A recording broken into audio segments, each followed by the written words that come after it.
I remember Nathan Knorr very well. I was at Bethel headquarters for 4 years while he was president. Charles Taze Russell was responsible for the failed prophecies of 1874 and 1914. Judge Rutherford was responsible for the 1925 failure, as well as the World War II failure.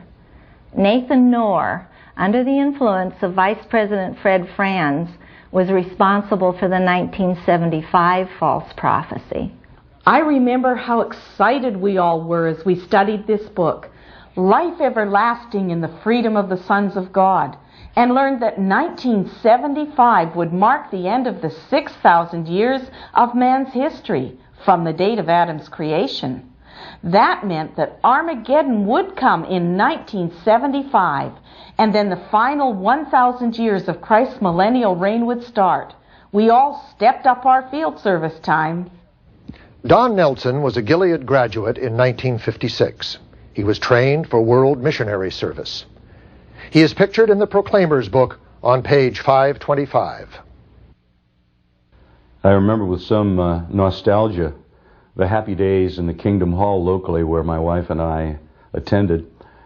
The way the Watchtower representatives, the circuit overseers, would come by and say, edging forward and whispering confidently into the microphone, "Only 37 months till Armageddon, brothers."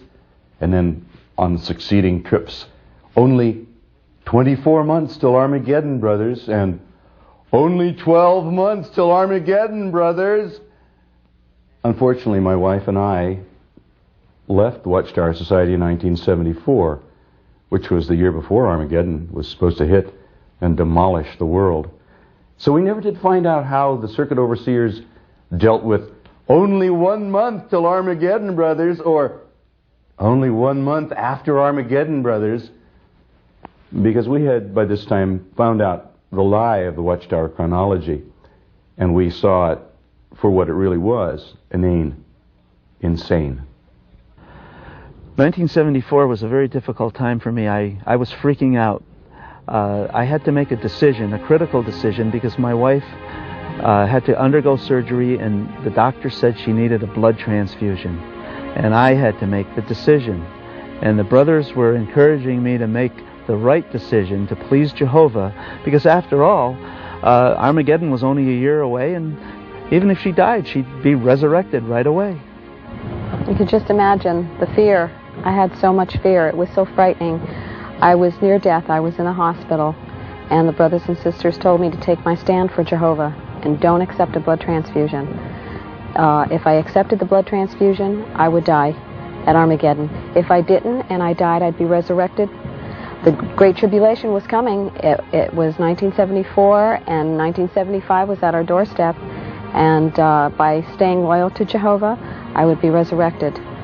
So that was the hope I was given. A few years before 1975, the elders convinced me to sell my stamp collection, which had been in my family for 3 generations. Had I kept it, it would be worth over $1 million today. When the date 1975 failed, I realized that they were wrong, and I soon left the organization. I remember how we were kept on the edge of our seats at our assemblies in the late 1960s, while the society paraded one couple after another onto the platform, who had sold their houses and goods and had gone full-time in the ministry for the few remaining months before Armageddon. Some remortgaged their homes. Some emptied their bank accounts.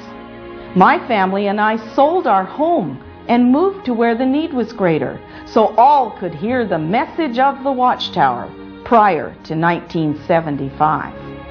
Well, in 1973, I started a company called Trimline, which eventually employed about 1,500 Jehovah's Witnesses through literally hundreds of distributors.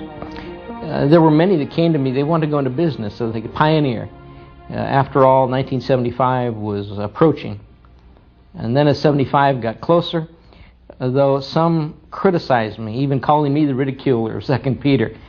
And I just told them, well, when the Watchtower stops growing, I'll stop growing. And of course, here we are today, many years later.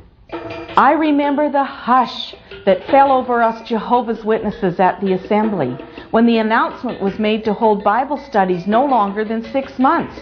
In view of 1975 coming up fast, one brother conducted 16 Bible studies, but at the end of 6 months, he had none. The circuit overseer told us not to be upset when our Bible studies fizzled out. He said, those people had had their chance and did not deserve to live in Jehovah's New Order if they couldn't make up their minds to be Jehovah's Witnesses in 6 months. We were told to go out and look for others and hurry. 1975 came and went without Armageddon and without the ushering in of the 1,000-year reign of Christ. All were to be destroyed other than Jehovah's Witnesses. How did the Watchtower Society handle this embarrassment? As usual, the Society blamed its members for the failed prophecy, just as they had done in the past. President Nathan Knorr took a back seat as Vice President Fred Franz tried to cover up the failure. He started with denial. Franz admitted disappointment on the one hand, but on the other hand, he refused to admit his guilt in setting the date. He said he hadn't been specific, but he had. He said he didn't definitely say Armageddon would come by 1975. He only said it might. But anyone attending the assemblies knew otherwise. Much more was said than was printed. So you see, 1975 was a major disappointment to all. When Nathan Knorr died in 1977, Fred Franz went on to become president of the Society. Did he continue to deny responsibility for the 1975 failure? Fred Franz continued to deny his responsibility for 1975. I had the opportunity to personally confront Franz in a telephone interview and pointed out to him that his denials held little weight. After all, he had been very specific about 1975 in the publications, and I read him a few quotes. I told him that's why Jehovah's Witnesses gave up everything for 1975. It was Franz who forced them to believe 1975 would see the end. He was now at a loss for words. His own statements had condemned him. He was a false prophet, and I told him so.